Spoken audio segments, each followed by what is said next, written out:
반갑습니다, 여러분. RS입니다. 어제는 시장이 초반에 또 엄청 오르다가 내내 하락하는 모습을 보였습니다. 어제는 미국 생산자 물가지수인 PPI와 소매 판매가 급감하는 모습을 보여주었습니다. 그럼에도 불구하고 시장은 개의치 않고 올라갔었죠. 이후에 블라드 총재가 한 발언이 문제가 되어 시장이 흘러내렸습니다.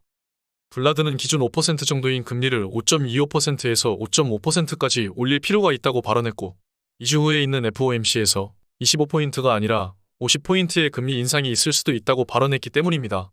이는 의도적인 발언으로 보입니다. 나스닥은 7일 연속 올랐고 주식시장은 침체한다고 해도 계속 오르니 시장에 찬물을 끼얹기 위해 발언한 것으로 보입니다. 이에 따라 TQ는 3% 넘게 하락했고 테슬라도 2% 하락했습니다. 테슬라는 무려 최고점에서 6% 넘게 하락했습니다. 변동성이 TQ와 비슷합니다. 미국의 생산자 물가지수는 예측치보다 훨씬 더 낮게 나왔습니다. 생산자 물가지수는 소비자 물가 인플레이션의 선행지수입니다. 즉, 앞으로의 인플레는 매우 낮게 나올 것으로 예상이 됩니다. 미국 소매 판매는 소비자 지출의 가장 중요한 지표입니다. 소매 판매의 예측치는 마이너스 0.8%였지만 실제 마이너스 1.1%가 나왔습니다. 미국의 소매 판매가 나왔고 이는 경기의 둔화를 시사합니다. 자동차 판매가 특히 부진했다고 합니다. 경기 침체에 대한 지표가 더욱 두드러지게 나타난 것입니다. 금리를 너무 막대하게 역대급으로 빠르게 올려서 부정적인 웰스 이펙트가 발생해 사람들이 돈을 안 쓰는 겁니다. 이러니까 물가가 급하게 잡히고 있는 것이죠. 사람들이 너도 나도 부자가 된다면 일하기 싫어하고 돈을 펑펑 쓰고 내가 부자가 된 착각을 하게 합니다. 연준은 초기에 원했던 성과를 달성한 것입니다. 연준은 지금 연착륙에 대해 낙관적으로 보고 있습니다.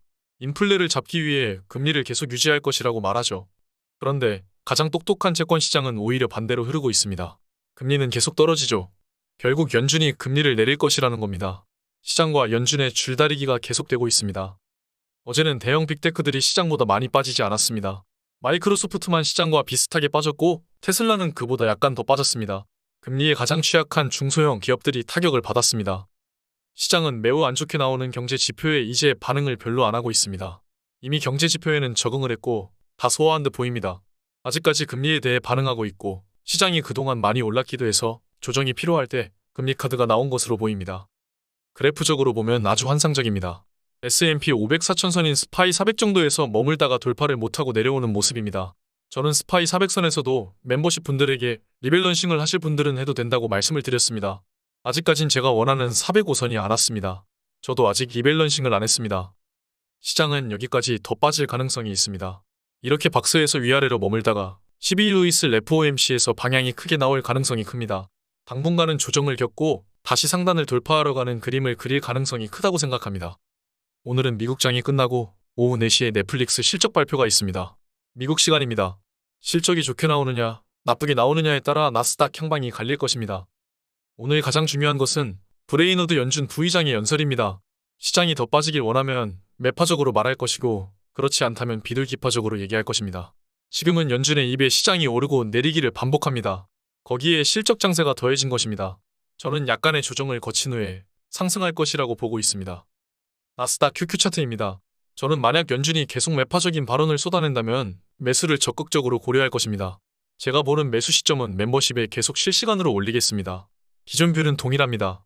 과연 시장이 이길지, 연준이 이길지 팽팽한 줄다리기 속에서 우리는 기회를 잡아야 합니다. 오늘 여기까지 하겠습니다. 지금까지 목숨 걸고 레버리지와 테슬라 투자하는 RS 미국 주식이었습니다. 감사합니다.